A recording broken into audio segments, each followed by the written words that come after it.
Assalamualaikum warahmatullahi wabarakatuh. Masih melanjutkan pertanyaan-pertanyaan seputar budidaya ikan gabus ya. Buat teman-teman yang belum dijawab pertanyaannya, sabar ya, saya pasti akan menjawab semuanya ya.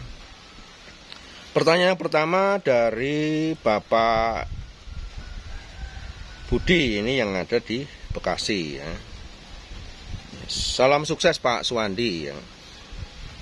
Saya pernah membeli indukan dari Pak Suwandi ya.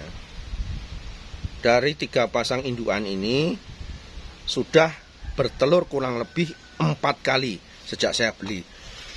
Satu sudah bertelur 2 kali ya, kemudian yang 2 pasang ini masing-masing sudah bertelur 4 kali.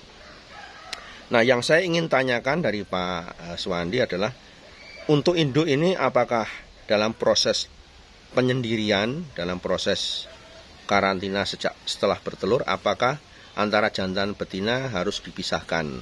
Karena setelah saya pernah mengamati di induk saya ada 1 pasang yang bertengkar, sehingga yang betina lukanya cukup parah padahal mereka sudah pernah bertelur. Apa yang menyebabkan induk itu bertengkar ataupun saling gigit Pak Suwandi? Terima kasih jawabannya.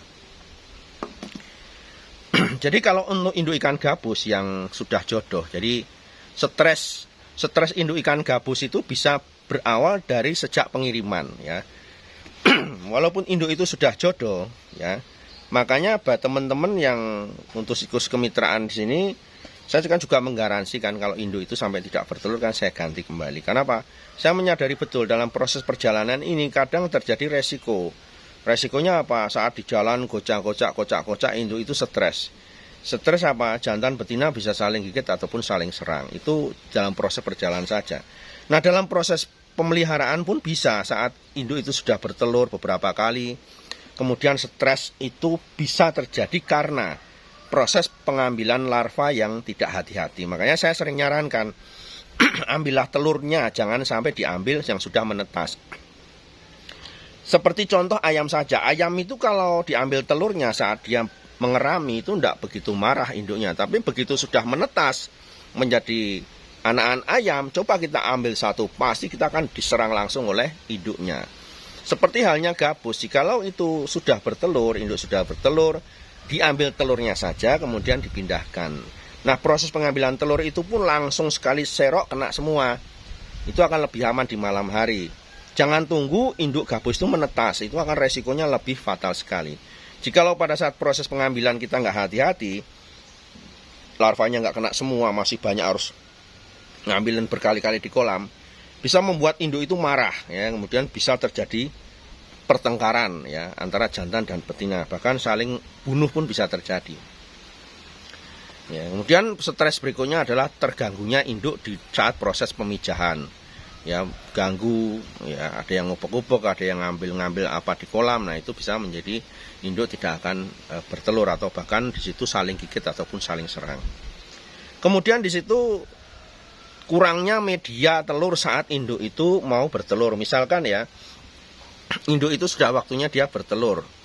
Kemarin sudah pernah bertelur, diistirahatkan. Kemudian kita tidak segera membeli media untuk dia bertelur. Di situ juga menyebabkan si jantan mengejar terus setelah birahi. Kemudian si betina tidak mau bertelur. Karena apa? Tidak ada media dia meletakkan telur. Sehingga apa? Si jantan akan menghajar si betina sampai luka-luka parah ya.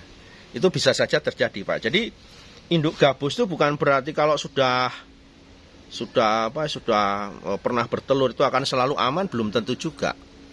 Ya, itu seperti itu Pak. Jadi kalau Bapak sudah pernah memijahkan di situ induknya sudah pernah bertelur beberapa kali, alangkah baiknya pada saat dia sudah istirahat, sudah habis bertelur, diistirahatkan dengan cara tetap dia bersama di situ.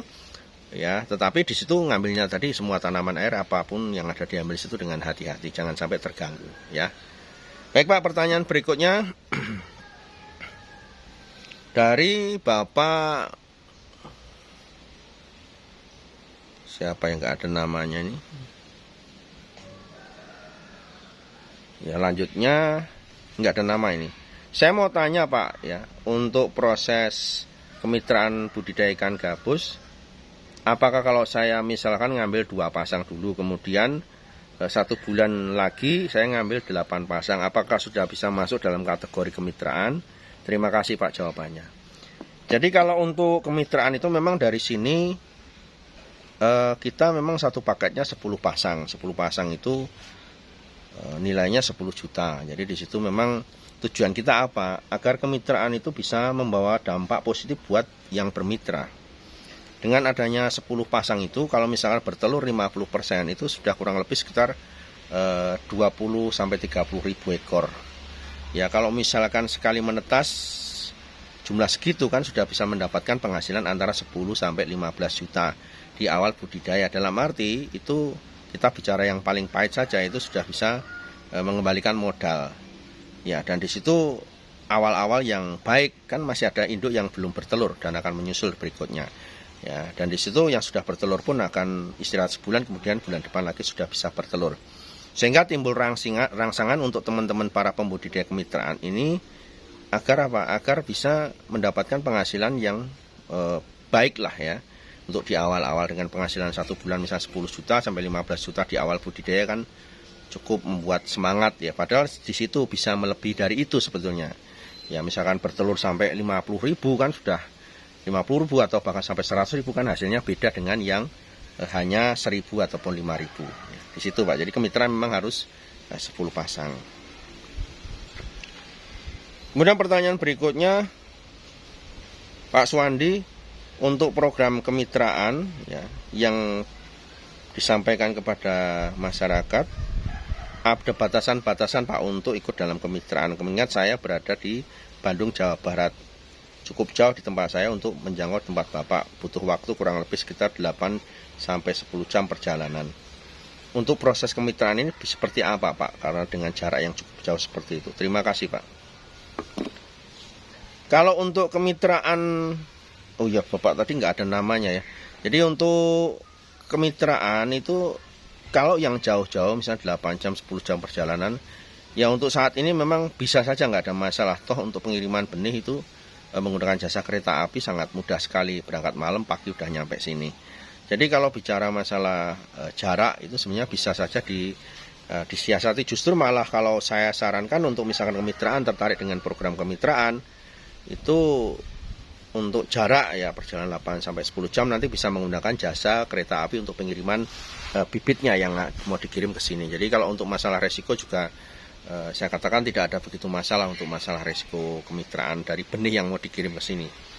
Ya jadi jarak nggak masalah Pak mau ikut kemitraan selama memang kuota di daerah itu masih ya. Oke. Berikutnya pertanyaan dari Bapak Sudaryanto, ini yang ada di Temanggung, Wonosobo. Ya, saya mau menanyakan Pak, saya tertarik untuk program kemitraan pembenihan Pak.